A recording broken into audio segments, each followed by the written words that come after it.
You might be one of the folks that asked in the comments of my video on using a pop can solar heater for over 7 years as to why I use pop cans. And many have commented about all kinds of different things that you can use, which they do certainly work, and that I could have done that versus using pop cans. And I thought today I would talk to you about why I used pop cans versus various alternatives. Now, first of all, if you're not familiar with a pop can solar heater, it is a heater that you can build, something fairly simple to build, that can provide heat as long as the sun hits it. And in the wintertime, especially up here near the Canadian border, that can actually be pretty useful. And I built mine so that I could keep my porch warm, which is where all of my solar power equipment was, my batteries and everything else. And batteries lose capacity, or their ability to deliver it anyway, when they get cold. At 32 degrees, they're about 25% lower in the amount of power that they can deliver to you. At 0, they're about 50%. And my cabin can get down to 30 below. So having some kind of heater that doesn't take any energy at all to keep my porch warm, well, that's an obvious bonus for anybody doing it. So what do you do? How do you build one of these? Well, in short, and I have another video that I'll link in the description of this one that I made many years ago before I actually got serious about doing YouTube, so bear that in mind when you go watch it. But what you do is you build a box of any size you want. In my case, I built a box that was 4 feet wide by 8 feet tall. And then you'd get pop cans and you make tubes out of your pop cans that are about 7 feet tall. You take those pop cans, you cut the tops and the bottoms out of them so that air can flow freely, so that air can flow freely. That's hard to say. I've said it like 3 or 4 times in a row now, trying to get it right, folks. Flow freely. I keep wanting to say flow freely. Anyway, you get the idea. So what you do is you take these pop cans, and after you drill a hole in the top of the bottom, or you use a canner to remove the tops and drill a hole through the bottom, or some people just punch holes in the bottoms and remove the tops.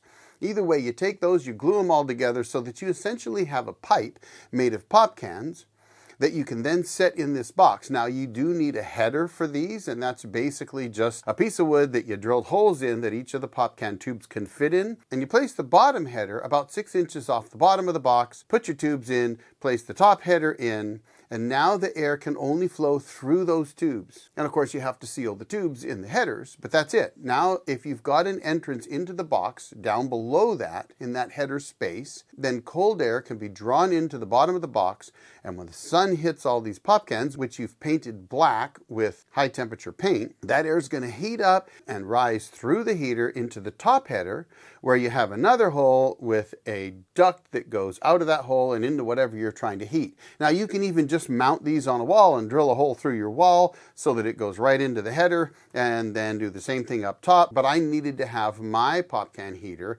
away from the wall because it was going to be on the outer edge of my porch. So I used insulated duct from the bottom of the heater underneath the floor of my porch, where I mounted it to a register. So now that register would allow cool air to flow down that tube and into the pop can solar heater. Once it got there, of course, it's going to rise up through these black pop cans. Now the box, I insulated. I'm not sure if you really have to.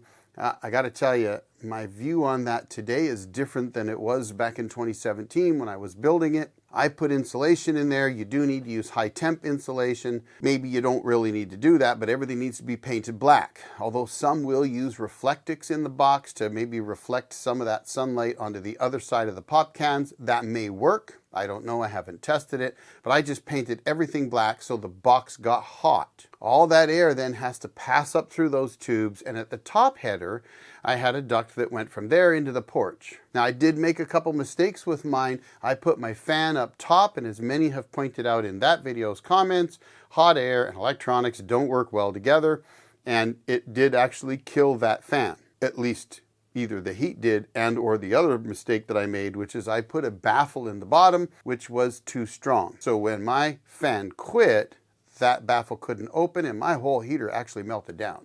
It was crazy. But in any case, Building one is fairly simple, and you can source a lot of those materials very cheaply. Now, the other thing that I did, because I wanted to use a fan, is I installed a snap switch, but those are very inexpensive. I think mine cost me about $3.50 back then. They're about 10 now. That will actually turn on a circuit for you at a certain temperature. I had it set to turn my fan on at 110 degrees and to shut it off at 85. That way, when the sun hits the box, it waits until it warms up to at least 110 degrees, then it will kick on the fan, which can draw more air through the box. And even with that air being drawn through like that through a fan, I still saw temperatures of above 180 degrees. In fact, at one point, I didn't record it, but I had 190 degrees. The most I recorded was about 185. Still, that's really awesome, folks. And it definitely will heat up a small space. Very good. Anyways, this isn't about building one of these. This is about why I use pop cans. You see, you can use any black material. Many have said that they've used the screen door type screens, the black stuff. It heats up and air passes through and it works fine. Some use aluminum downspouts, some use dryer vent. There's lots of options out there, and you can get as creative as you want as long as you have something black that will absorb the heat from the sun. However, there is a reason why I use pop cans, and here's why.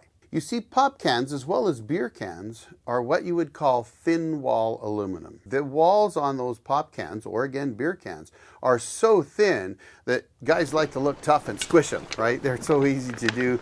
You can stomp on them and squish them flat. You can do it with your hands. Heck, after you've done drinking a pop or something, if you squeeze the can a little too hard, it's going to dent right away. That's because it's so thin, and that is really important. When you have that extremely thin wall aluminum tube that you've put together, that you've painted black, it will absorb heat very, very quickly. In fact, it'll absorb heat faster than your dryer duct, or faster than aluminum downspouts, or maybe even faster than a thin screen. But then there's some other benefits to using a pop can. First of all, this one's actually one of the most important, and that is the shape of the can. You see, pop cans, as you know, are not perfectly cylindrical. They actually get a little smaller on the bottom, and they get smaller on the top, and that creates, instead of a straight tube, it creates a tube that causes turbulence in the air as it goes through the pop cans. So it slows it down a little bit, causes it to mix up as it's going through the pop cans. Well, when that happens, that air can then absorb more heat. In fact, the center column of air going up through a tube might actually not absorb that much heat, and only the outside air would absorb heat if it's moving too fast. But by causing a turbulence in the air as it rises through the pop can tubes, all of that air can actually absorb heat. And because those cans are so thin, they absorb heat from the sun and then radiate it right through to the column of air that's rising through them, especially that turbulent column of air, and they pick up more heat. So from the standpoint of efficiency, while other things will absolutely work, pop cans actually are going to provide more heat than anything else in the same amount of time. The air's not going to move that fast, which is of course why you're going to use a fan to push more air through it, and you should push the air through, not draw it through like I did. But that's just a matter of design that frankly I didn't know at the time. And that air is turbulent, so it absorbs more heat. You're going to get more heat out of your pop can solar heater, in theory anyway, than you will with any of the others. So while yes, you can use them all, that is why I use pop cans instead of all the other options. It is more labor intensive. You do have to glue them all together. That's something to consider. But all in all, I would say that that thing worked so well. I was really impressed with it. Now, am I going to rebuild it? Because I did have to tear it down. It got nuked, folks. It melted the insulation. It caused all kinds of damage.